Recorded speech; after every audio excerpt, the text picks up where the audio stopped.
आज जो है हम जो डिस्कस करने वाले हैं वो है आदर्श और अनादर्श विलयन। तो सबसे पहले हेडिंग डाल देंगे आदर्श और अनादर्श विलयन आज की क्लास में।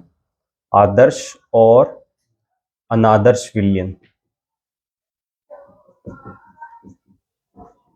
ठीक है। आदर्श विलयन क्या है और अनादर्श विलयन क्या है।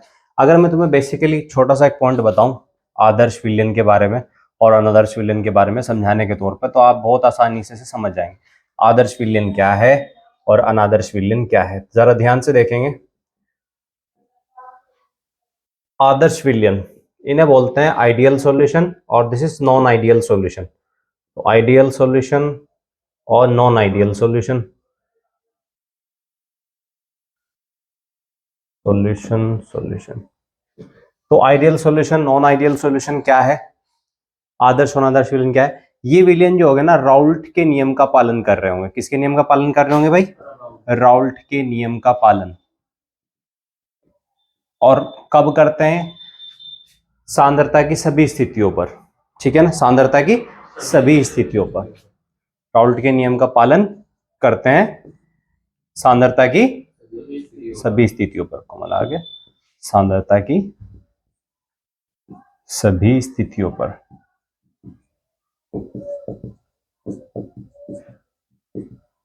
या फिर शॉर्ट में वो बचपन से पढ़ते आ रहे होंगे ताप व दाब की सभी स्थितियों पर। किसकी? ताप दाब की सभी स्थितियों पर किसके नियम का पालन करते हैं? राउल्ट। दूसरा इसके विपरीत, इसके विपरीत यानी कि क्या कहेंगे इसमें कि राउल्ट के नियम का पालन नहीं करते ताप व दाब की किसी भी स्थिति पर, ठीक है ना। जो राउल्ट के नियम का पालन कर रहे हैं सांद्रता की सभी स्थितियों पर आदर्श विलयन है, और जो नहीं कर रहे वो क्या है? अनादर्श विलयन है। कोई प्रॉब्लम तो नहीं है यहां तक के? बताओ। तो अगर मैं देखूं आदर्श विलयन, इसका ग्राफ किस तरीके से आएगा, तो बिल्कुल राउल्ट के नियम के अकॉर्डिंग होगा। तो यानी ग्राफ इसका जैसे कि यहाँ पर क्या होता था, मोल फ्रैक्शन पहले वाले के कितने होते थे? x1 इजिकल टू 1 और x2 इजिकल टू कितना होता था? 0। और यहाँ पर x1 इजिकल टू कितना होता था? 0 और x2 इजिकल टू कितना होता? 1 होता था, सॉरी, ठीक है। इसकी वजह से कुछ क्या आता था? वाष्प दाब आता था P1। इसकी वजह से भी एक वाष्प दाब आता था P2। और दोनों को जोड़ देते थे तो क्या हो जाता था? PT। PT बराबर क्या होता था? P1 प्लस P2, ठीक है। अब ये तो आदर्श विलयन में तो यही आना है कुल दाब का मान, लेकिन अनादर्श विलयन में क्या होगा, इसकी दो ब्रांचेस हो जाएंगी। एक में पॉजिटिव विचलन दिखाएगा, धनात्मक विचलन दिखाएगा, विचलन दिखाएगा, धनात्मक विचलन दिखाएगा। और एक में इसका उल्टा धनात्मक का क्या हो जाएगा? ऋणात्मक विचलन दिखाएगा। तो जब धनात्मक विचलन दिखाएगा तब क्या स्थिति रहेगी, और से देखिएगा। धनात्मक विचलन में क्या, यहां पर क्या होगा भाई? x1 इजिकल टू 1 और x2 इजिकल टू 0। और यहाँ पे x1 इजिकल टू कितना और x2 इजिकल टू, इसके लिए जो दाब होगा वो कौन सा होगा, और इसके लिए जो दाब होगा वो क्या होगा? P2। और दोनों को जोड़ते थे तो क्या आता था? PT आता था, हाँ, बराबर P1 प्लस P2। अब यहाँ पर जो विचलन होगा पहले वाले में आदर्श विलयन में, वो कैसा बता रहा है? पॉजिटिव। पॉजिटिव का मतलब है P1 का मान थोड़ा सा क्या आ रहा होगा? बढ़ के आ रहा होगा। क्या आ रहा होगा? थोड़ा सा बढ़ के आ रहा होगा। इसी तरीके से P2 का मान भी थोड़ा सा क्या आ रहा होगा? बढ़ के। मतलब जितना इसने बताया ना, किसने बताया था? जितना राउल्ट ने बताया था उसके नियम के अनुसार नहीं है, राउल्ट के नियम से थोड़ा सा क्या है? ज्यादा आया है, बढ़ के आया है। और कुल दाब भी क्या हो जाएगा? थोड़ा सा ज्यादा ही आएगा, बढ़ के ही आएगा। तो वो निगेटिव में आएगा। रुको, शांत। अभी पॉजिटिव विचलन में क्या समझ में आया आपको कि थोड़ा सा मान क्या आ रहा है? बढ़ के आ रहा है, ऊपर की तरफ आ रहा है, पॉजिटिव हो रहा है, धनात्मक मान आ रहा है। इसी तरीके से इसका बी पोर्शन क्या होता है? ऋणात्मक विचलन वाला। जैसे कि ए तो क्या हो गया? धनात्मक विचलन। बी क्या होता है? ऋणात्मक विचलन भी है। विचलन को डाइवर्शन बोल देते हैं, या फिर जो है ना, यहां पर देखिएगा तो ये कैसे हो जाएगा भाई?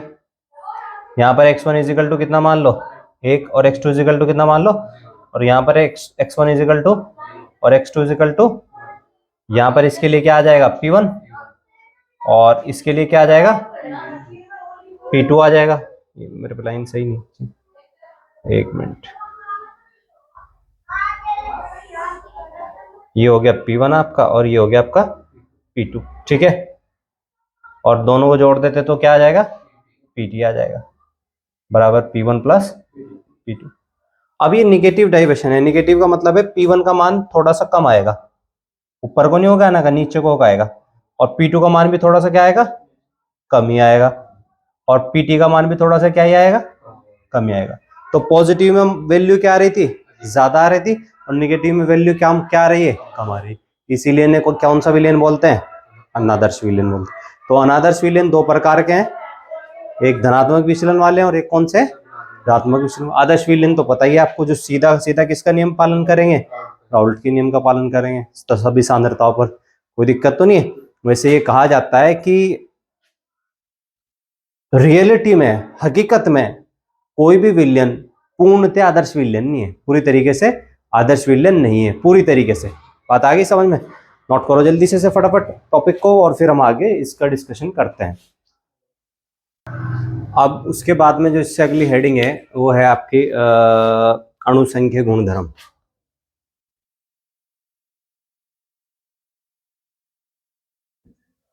And it is also called colligative property. Colligative property. तो ये बहुत ही इंपॉर्टेंट टॉपिक है। सबसे पहले इसकी डेफिनेशन लिख लेंगे, फिर इसके बहुत सारे प्रकार हैं वो करेंगे। अणुसंख्य गुणधर्म, अगर मैं आम भाषा में बताऊं, किसी विलयन का जो अणुसंख्य गुणधर्म होता है वो विलेय के कणों पर निर्भर करता है। किस पर निर्भर करता है, विलेय के कणों पर निर्भर करता है। किस पर निर्भर करता है भाई, विलेय के कणों पर निर्भर करता है, ना कि उनकी प्रकृति पे, ना कि उनकी प्रकृति पर। मतलब क्या समझे कि भाई जो विलयन है, विलयन के अंदर जो विलेय है, विलयन में तो दोनों चीज है वैसे, विलायक भी और विलेय भी, लेकिन विलेय, जो विलेय है, विलेय के जो कण हैं, बस खाली कण, वो नंबर में कितने हैं, इस बात पर निर्भर करते हैं कौन, अणुसंख्यिक गुणधर्म। इस बात पे निर्भर नहीं करते कि उनकी प्रकृति क्या है, वे किस प्रकृति के हैं। ठीक है नहीं भाई, प्रकृति भी तो हो सकती है कणों की, कोई पॉजिटिव कोई निगेटिव हो सकता है, ठीक है ना। या अगर पीएच के लेवल पे भी प्रकृति देखी जा सकती है, कोई अम्ल, कोई बेस, कोई क्षार, इस तरीके से हो सकते हैं कि नहीं हो सकते हैं। और कई चीजों की प्रकृति हर अलग अलग लेवल पे आप जांच पड़ताल कर सकते हैं, लेकिन प्रकृति पे निर्भर ये करता ही नहीं। कहा ना इसने, ना कि उनकी प्रकृति पर, सिर्फ किस पे निर्भर करेगा, विलेय के कणों पर। बस इतनी बात आपको याद रख ली, एक नंबर आपका पूरा हो जाएगा, क्योंकि एक नंबर की डेफिनेशन आती है। कितने की आती, कोई दिक्कत तो नहीं है। अणुसंख्यिक गुणधर्म क्या है, ना कि उनकी निर्भर नहीं करता। नोट कर लेंगे इस बात को, फटाफट नोट कर लो जल्दी से।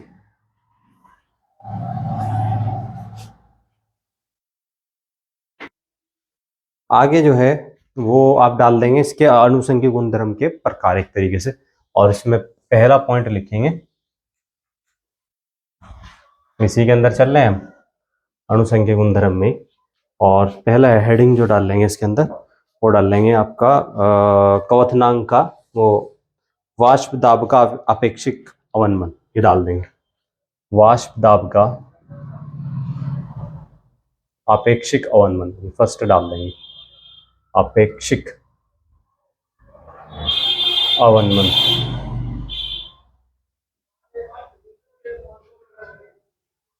Relativity of vapour pressure, relativity of vapour pressure, वाष्प दाब का अपेक्षिक अवनमन।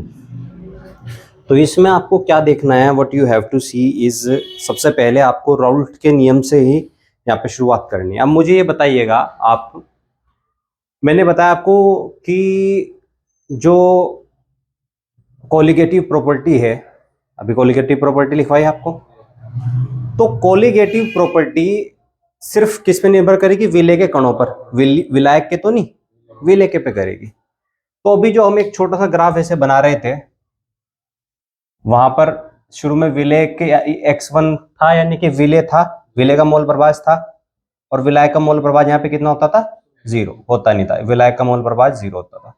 तो इसके लिए यहाँ पर इसका दाब भी होता था, दाब कितना होता था, P1 होता था कि नहीं होता था, यानी कि विलेय का दाब है, यानी कि विलेय के कणों से जो वाष्प दाब बना वो वाष्प दाब है P1 बराबर। और बराबर किसके होता था ये, अगर तुम्हें बताऊं मैं, P1 नॉट इंटू x1 के, ये आप उसमें देख सकते हैं जो मैंने आपको क्या कराया था, राउल्ट का नियम कराया था। P1 की वैल्यू ये तो होती थी P1 is equal to P1 not into x1। x1 का मतलब यानी कि इसी मोल प्रभाज्य के समानुपाती है इसका वेपर प्रेशर, और P1 नॉट यहाँ पर क्या है, एक स्थिरांक है। ठीक है, नहीं कोई दिक्कत तो नहीं है। तो चूंकि ये सारी चीज तो हम जानते हैं, कोई प्रॉब्लम नहीं है। चूंकि विलय चूंकि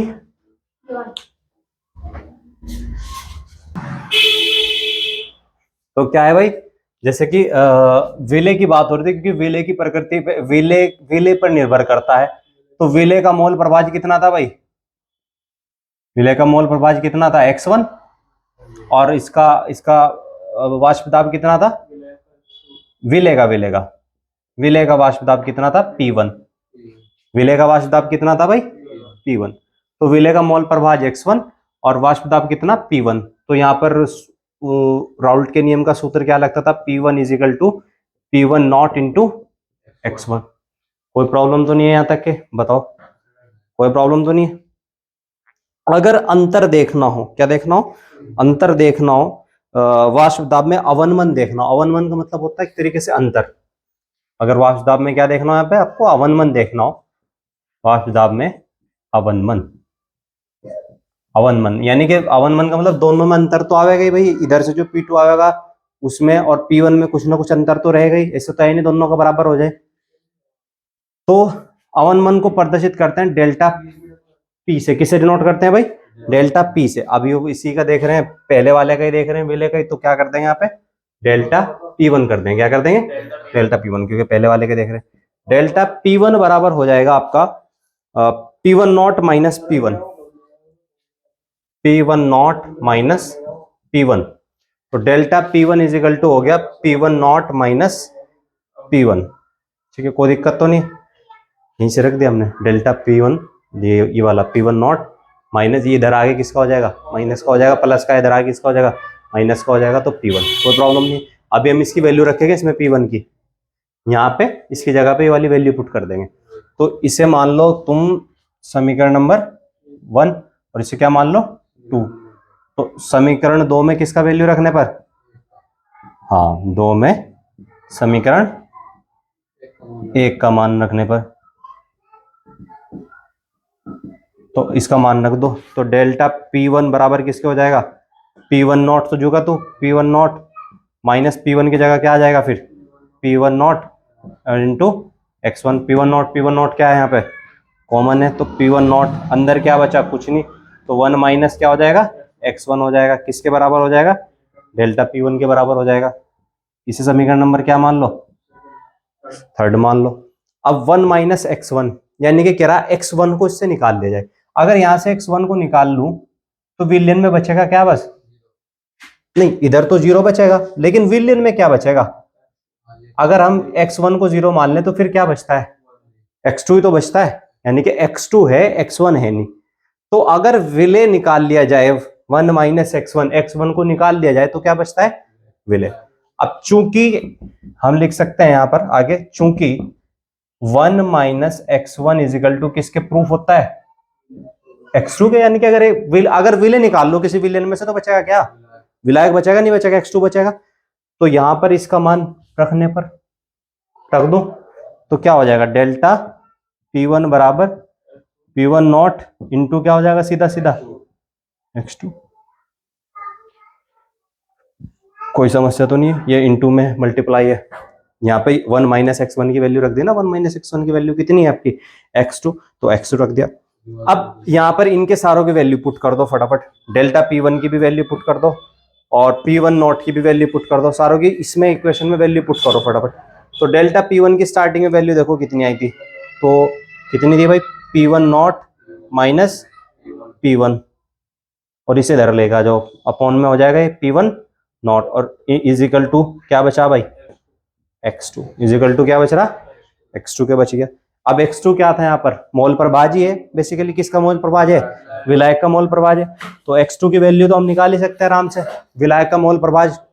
तो कैसे निकालते थे, जैसे कि विलायक का मोल प्रभाज्य है, ध्यान से देखना, विलायक का मोल प्रभाज्य है, मोल प्रभाज्य, और मैंने सूत्र बताया था भाई तुम्हें x2 का बराबर n बटे n प्लस n ये बताया था, रख लो, वैल्यू पुट कर दो, ये वैल्यू यहाँ पे पुट कर दो, तो क्या हो जाएगा आपका, थोड़ा यहाँ को रख रहा हूँ मैं, ठीक है, ये वाली वैल्यू यहाँ रखनी है इसमें, तो यहाँ पे लेके आ रहा हूँ, ठीक है, जगह कम रहेगी, तो P1 not minus P1 upon में क्या है भाई, P1 नॉट, और इजिकल टू क्या हो जाएगा, n upon n plus n, that's it, कर लिया सोल्व। ये वाष्प दाब का क्या है भाई, आपका अपेक्षिक अवनमन है, बस, ठीक है, 2 मार्क्स में आएगा सोल्व करने के लिए फॉर्मूला। बाकी ये बताओ मोल प्रभाज आपसे आता है निकालना या नहीं आता है, ईमानदारी से बस मुझे तो इतना बताओ आप, ऐसा है तो बिल्कुल। तो नंबर 2 डाल दीजिए, नंबर 2 स्केच है आपकी, कवथनांक का उन्नयन, कवथनांक का उन्नयन,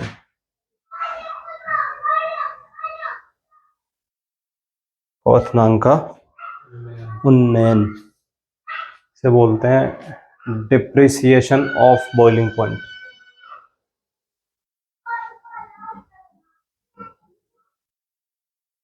बॉइलिंग पॉइंट, बीपी शॉर्ट में लिख दिया मैंने, डिप्रिसिएशन ऑफ बॉइलिंग पॉइंट। तो इसको जरा ध्यान से देखिएगा, एक डायग्राम की मदद से देख लेते हैं। तो डेप्रिसिएशन ऑफ बॉइलिंग पॉइंट भी है, जैसे कि एक ग्राफ बनाते हैं टेम्परेचर और वाष्प दाब के बीच में, तो टेम्परेचर और वाष्प दाब, ये टेम्परेचर है और ये आपका वाष्प दाब यानी कि वेपर प्रेशर है, और ये इधर की तरफ क्या बढ़ रहा है भाई, टेम्परेचर। तो एक साइड में टेम्परेचर और एक साइड में क्या, अब इसमें क्या है कि ये तो इधर को तो क्या बढ़ रहा है भाई, वाष्प दाब, ये तो क्या है, वाष्प दाब बढ़ता जा रहा है ऐसे, ठीक है ना, 1 atm तक आ जाएगा आते आते, उससे भी ऊपर जाएगा, और ये इधर को क्या बढ़ रहा है, टेम्परेचर यानी कि तापमान, ठीक है। तो यहाँ पर एक विलयन है और एक यहाँ पर क्या है, विलायक। यहाँ पे 2 चीज ली गई है, एक विलयन लिया गया है और एक क्या लिया गया भाई, विलायक। तो विलयन का कवथनांक देखेंगे पहले कितना है, तो विलयन का कवथनांक यहाँ पर कहीं आ रहा है, ये विलयन का कवथनांक है, किसका भाई, विलयन का कवथनांक, विलयन का कवथनांक। कवथनांक तो सबको पता ही होगा क्या चीज होती है, बॉइलिंग पॉइंट, है ना, विलयन का कवथनांक है ये। तो इसको टीबी से नोट करा है, किससे भाई, टीबी, बी सफिक्स में ले लीजिए, टीबी किससे नोट करा है, मतलब टी का मतलब टेम्परेचर और बी का मतलब कवथनांक, बॉइलिंग पॉइंट ले लिया, ठीक है ना। तो ये विलयन का कवथनांक है, इसे किससे नोट करा भाई, टीबी से नोट करा है। फिर उसके बाद में विलायक का कवथनांक, विलायक का कवथनांक थोड़ा सा कम है, अब वही मैं बताऊंगा कि विलायक का कवथनांक कम क्यों है और विलयन का ज्यादा क्यों है। तो ये है आपका विलायक का कवथनांक, किसका है भाई, ये विलायक का कवथनांक, और इसे डिनोट करते हैं विलायक के कवथनांक को टीबी नॉट से, किसे डिनोट करते हैं, टीबी नॉट, टीबी नॉट, ये ऊपर नॉट लगा दिया, नॉट में 0 लगा दिया, ठीक है ना, टीबी नॉट। अभी बताओ विलयन का कवथनांक ज्यादा आया कि विलायक का ज्यादा आया, विलयन का ज्यादा आया, टेम्परेचर के हिसाब से तो इसी का ज्यादा आया। क्यों ज्यादा आया, तुम कहो क्योंकि जी विलयन के अंदर हो विलय प्लस विलायक, और विलायक तो खाली विलायक है, उसमें विलय थोड़ा ही है, तो इसलिए विलायक का कवथनांक कम है और इसका विलयन का क्या है, ज्यादा। अब इन दोनों के जो ये अंतर है, इनके कवथनांक में कुछ अंतर आया ना, उन्नयन इसी को तो बोलेंगे डेप्रिसिएशन, अंतर जो है, इनके अंतर को नोट करेंगे डेल्टा टीबी से, किसे नोट करेंगे, डेल्टा टीबी से। तो अगर मैं कवथनांक में उन्नयन का सूत्र पूछूं आपसे, तो आप कहेंगे कि जी आगे delta TB is equal to, किस में से क्या घटेगा, ज्यादा वाला में से कम वाला, ज्यादा वाला क्या है टीबी, और टीबी में से क्या हटा दूं, टीबी नॉट।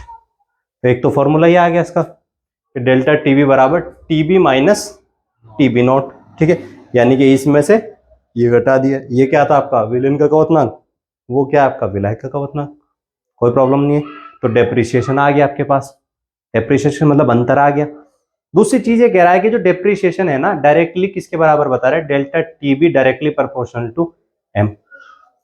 अब ये तुम्हारे और आसान कर दिया इसने, एम मतलब मोललता, कह रहे हैं अरे भाई कवथनांक का उन्नयन सीधा सीधा बता रहा हूं, मोललता के समानुपाती होता है, किसके समानुपाती होता है, मोललता का तो सूत्र बहुत अच्छी तरीके से निकलवा रखा मैंने आपको, किसके समानुपाती बता रहा है भाई, ये मोललता, मोलेलिटी के समानुपाती बता दिया। समानुपाती का क्या हटाएंगे यहाँ से, निशान हटाएंगे, मतलब साइन हटाएंगे। जब हटाएंगे तो एक क्या आ जाएगा, स्थिरांक आ जाएगा भाई, सही बोलो। तो delta T B is equal to K B into M. Delta T B is equal to क्या आ गया भाई आपका, के बी इंटू एम। यहाँ पर के बी क्या है आपका, ये स्थिरांक है, के बी इज इक्वल टू स्थिरांक हो गया, ठीक है। बी क्यों लगा है, बी मतलब बॉइलिंग से, ठीक है ना, के स्थिरांक है ये आपका। तो delta T B is equal to K B into M, ठीक है। अब यहाँ पर एम का हमें पता है, ये मोललता, मोललता का सूत्र बताओ मुझे फटाफट, इधर क्या होता था मोललता सूत्र, वैसे डायरेक्ट सूत्र बताओ। विलय का क्या था, विलय के मोल बटे, नहीं यार, विलय का मोल बटे विलायक का भार, कुछ ऐसा होगा, किलोग्राम में था, क्या था देख के बताओ, या विलयन का आयतन था, विलायक का भार होगा, विलय के मोल बटे विलायक का भार, विलायक का भार, और वो भी किलोग्राम में। देखना ये था क्या भाई सूत्र फटाफट, मोललता का, मोल, हाँ तो ठीक तो है, विलय के मोल बटे विलायक का द्रव्यमान, और द्रव्यमान आगे क्या था, बस वही वाली बात आ गई, द्रव्यमान वो भी केजी में, सेम वाली बात आ गई, किलोग्राम में ही था ना, तो ठीक लिया था हमने फॉर्मूला, ठीक है। बस द्रव्यमान, भार, द्रव्यमान। तो अब इसका सूत्र निकाल लेंगे, विलय के मोल को किससे नोट करेंगे, एन से, और विलायक का द्रव्यमान किससे नोट करते थे, वी से, वी से और डब्ल्यू से, सॉरी किससे भाई, डब्ल्यू से, कैपिटल डब्ल्यू से, वो भी किसमें, केजी में। अब एन बराबर विलय के मोल, विलय के मोल, मोल का फॉर्मूला क्या होता था, मैंने आपको बताया था, मोल बराबर होता है मात्रा बटे अणुभार होता है, मात्रा बटे अणुभार। अब क्योंकि विलय की मात्रा है तो विलय की मात्रा है छोटा डब्लू, और इसका अणुभार हो जाएगा छोटा एम, तो डब्लू बटे एम, तो स्मॉल एन की जगह क्या रख लेंगे, डब्लू बटे एम। तो सूत्र क्या हो जाएगा, स्मॉल डब्लू बटे small M into capital W, ठीक है ना, वो भी किसमें, केजी में। केजी को उस जी में बदलने के लिए ऊपर क्या कर देंगे, 1000 से मल्टीप्लाई। तो ये मान कहाँ रखने पर मोललता का, यहाँ रख लो समीकरण 1 में, ठीक है। तो ये है मान कहाँ रखने पर भाई, समीकरण नंबर 1 में रखने पर, 1 में रखने पर रख दो। तो डेल्टा टी बी बराबर के बी मल्टीप्लाई डब्लू बटे small M into capital W. एक तो ये हो गया, यहाँ पर केजी करना पड़ेगा। और एक सूत्र क्या हो सकता है, delta T B is equal to K B into W upon M into capital W, और ऊपर क्या चला जाएगा भाई, 1000। हाँ नहीं, ग्राम के लिए, किलोग्राम में चल रहा ना, आयतन थोड़े, ये द्रव्यमान है। तो ये सूत्र हो गया इसका, कवथनांक का उन्नयन का। कोई प्रॉब्लम तो नहीं आई, नोट कर लो फटाफट, ये कवथनांक का आपका, कवथनांक का उन्नयन है, ये भी एग्जाम में जो है ना ज्यादातर आता ही है।